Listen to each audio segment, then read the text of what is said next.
Ardigaixoak zer egin? Nola aurpegia agertu etsai bere haragizaleen esanak gezurtatzeko? Txiz bat egitera ausartu etzen. Orduan, agintariak eman zuen autu hau.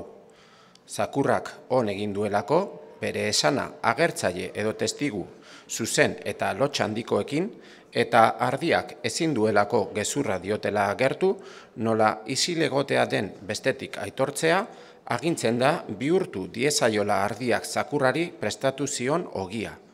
Ezagutua izan dadila zakurra egia saletzat, eta ardiak pagaditzala egin diren kostu guztiak.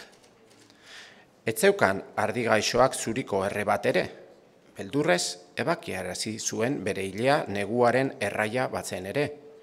Partidu zen artilea agintari zakur, otso, arrano eta miruaren artean, negu gogor bat hotzez igaro behar zuela ardiak.